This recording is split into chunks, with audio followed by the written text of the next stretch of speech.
بسم اللہ الرحمن الرحیم بسم اللہ الرحمن الرحیم. جی آگے جو حروف ہمارے باقی ہیں حروف رخوہ اور مجہورہ. رخوہ بھی ہیں اور مجہورہ بھی ہیں، یعنی ان میں سانس جاری نہیں ہوگی لیکن آواز اس میں جاری ہوگی. آپ ذرا توجہ کیجیے گا. مثلا ذال ہے، کون سا حرف ہے؟ ذال. پڑھتے وقت غور کریں گے، حرف نرم بھی ہو، مخرج کا خیال بھی ہو، صفت بھی ہو. مخرج کا خیال زبان پر توجہ دیں گے، ٹھیک ہے، اور صفت کا خیال آواز پر توجہ دیں گے. مخرج کا خیال کس پر توجہ، اور صفت کا خیال بات سمجھ آ رہی ہے؟ جی یہ دو چیزیں مین ہیں. جی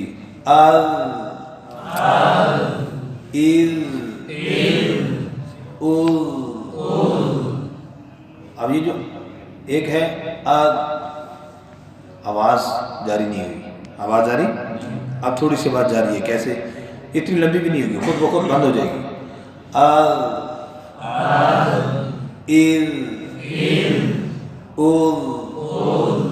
زبان جو یہاں پر لگی ہوئی نظر آ رہی ہے، یہ کیا ہے بیٹا؟ کیا ہے بیٹا؟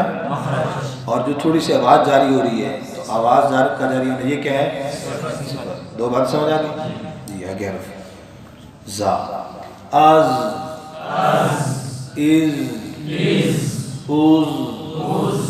جی اب دیکھو آز،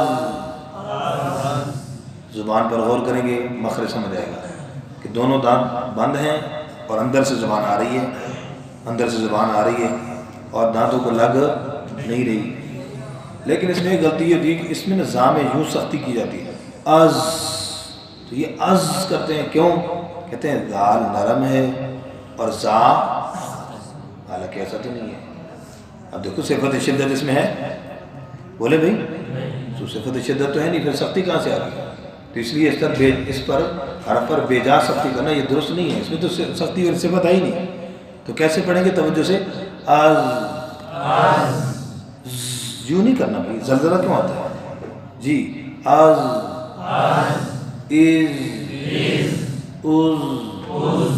جی جو زبان اندر لگے گی باہر تو آنی نہیں ہے. تو اس لیے وہ نرمی جو ذال میں ہے وہ اس کے اندر نہیں آئے گی، لیکن ہے دونوں میں صفت کون سی؟ رخوہ. بات سمجھ آ گئی؟ اور یہ جو از یہ آواز آ رہی ہے، یہ زیادہ زوردار نہ ہو، نارمل ہو. تو اس کے اندر یہ کس کی آواز ہے؟ صفت صفیر کی. کون سی؟ ہاں جی از. تو یہ جو تھوڑی سی آواز آ رہی ہے یہ کس کی صفت ہے؟ صفیر کی ہے. ٹھیک جی. آگے جی کون سا حرف ہے؟ واو. کون سا؟ واو. اب یہاں پر اس پر بھی کیسے آواز جاری رہے گی؟ او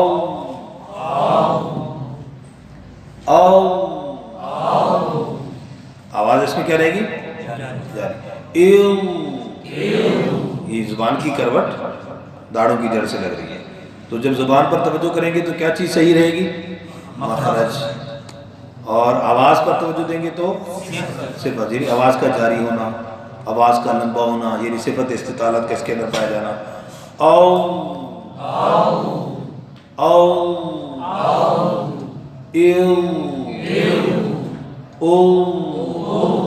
اچھا اب اس کے اندر واضح ہو گیا کہ اگر اس کو کوئی دال کی آواز پڑھتا ہے، جیسے ولد دعالین پڑھے، تو دال کی کوئی آواز پڑھے گا تو اس کے اندر آواز جاری کر سکتا ہے؟ کیونکہ صفت شدت تو ہے نہیں، رخوت ہے. رخوت میں آواز کیا ہوتی ہے؟ اور اگر دال کے مخرج سے پڑھیں گے تو ذرا اس میں آواز جاری کرو. آواز جاری ہو سکتی ہے؟ تو دال کے مخرج کے قریب کر کے پڑھیں گے تو اس کے اندر آواز جاری ہو ہی نہیں سکتی. اس لیے صفت رخوت کا خیال کرتے ہو آواز اس میں جاری کرنی ہے. ہاں اب یہ اس میں جو نا قریب ہے چونکہ صفت رخوت وا میں بھی ہے، لیکن اس میں جو نرمی ہے اور اس میں استطالت نہیں ہے، مخرج کا فرق ہے. تو صفت استطالت اور مخرج کے فرق سے وا اور وا میں فرق آتا ہے. تو اب ذرا غور کریں گے کہ اس میں صفت استطالت کی وجہ سے مخرج طویل ہے، صفت بھی استطالت کی ہے، تو اس لیے آواز تھوڑی سی لمبی ہوگی بنسبت غوا کے۔ تو اس کے بعد اب وہی حرف پڑھیں گے، تو پھر اس کو ضاد کو پڑھ رہے ہیں او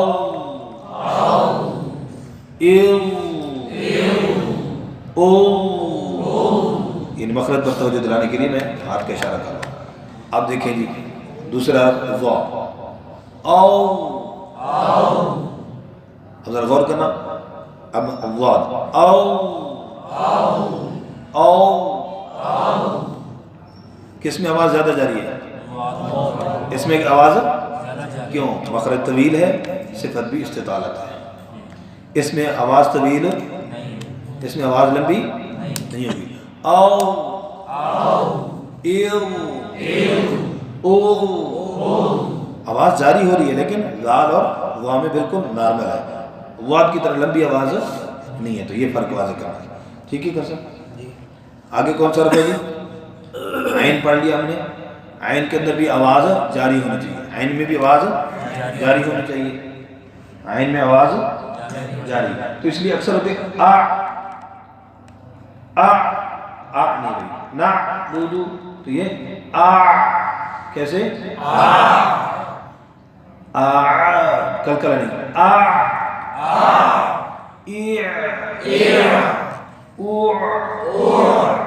اچھا غین، اب یہاں پر جب پڑھتے وقت سورۃ فاتحہ غیر المغضوب، یا تو کلکلا کر دیں گے، یا کلکلے سے بچنے کے لیے جب روکیں گے آواز کو تو پھر صفت شدت پیدا کر دیتے ہیں، جیسے غیر المغضوب، مغضوب، تو یہ غین میں کیا کر دیا؟ آواز کو بند کر دیا، آواز کو، اور اس میں غین میں صفت بولے بیٹا رخوت ہے، کون سی صفت ہے؟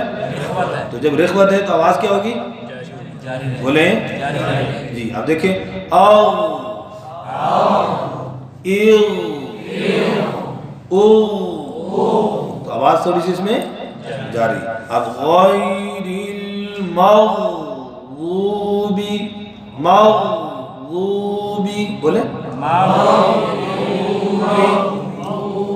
سورہ اس طرح ہوگا مغ، غین میں آواز جاری، مغضوب، تو غین میں آواز جاری ہے۔ آگے جی اگلا کون سا حرف ہے؟ غین، فا بھی ہو گیا، قاف، کاف ہو گیا، لام، نون، میم، واو رہتا ہے جی۔ واو کو جب ساکن کر کے پڑھیں گے تو کیسے پڑھیں گے جی؟ جی اسی طرح جیسے ہم باقی حرفوں کو پڑھ رہے ہیں، واو کو پڑھیں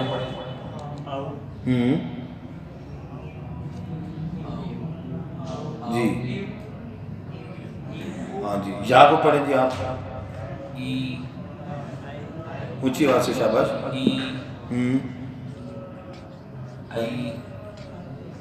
بس جی، کیسے پڑھیں گے جی؟ آپ پڑھیں شاباش، جلدی کریں جی بیٹا، کیسے؟ اور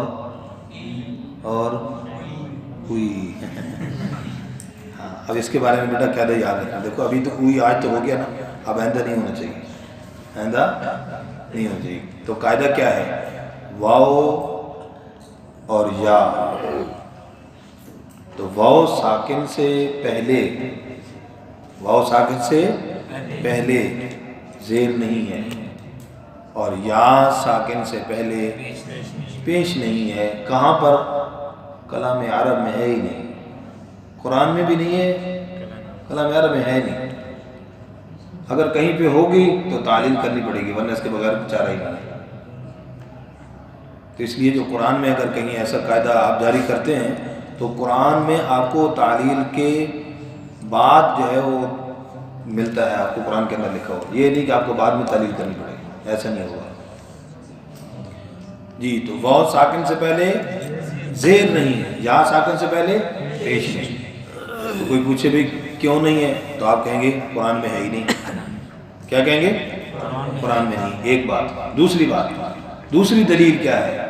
دوسری دلیل یہ ہے کہ واو اور یا، نوٹ کر لیجئے گا، واو اور یا جب ساکن ہوں تو دو ہی حالتیں ہیں، یا وہ مدہ ہوں گے یا لین ہوں گے، تیسری حالت ہے ہی نہیں۔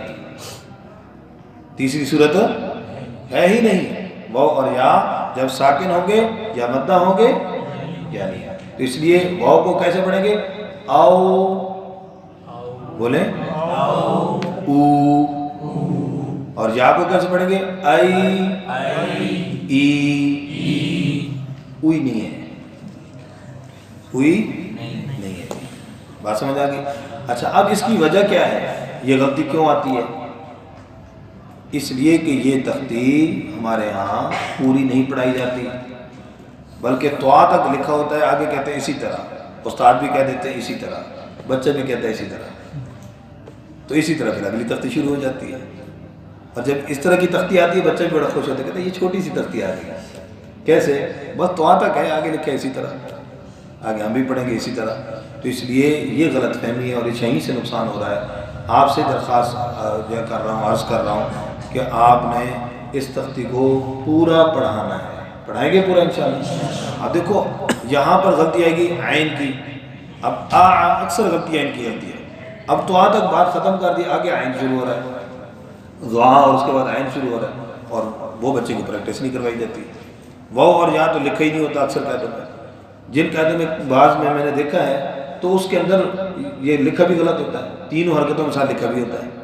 تو بہرحال آپ نے یہ تختی پوری پڑھانی ہے، پوری تختی پڑھائیں گے انشاءاللہ. اور اس تختی کے اندر کن چیزوں کا لحاظ رکھنا ہے؟ مخرج کا بھی اور مخرج کا بھی اور صفات کا بھی. جزاک اللہ.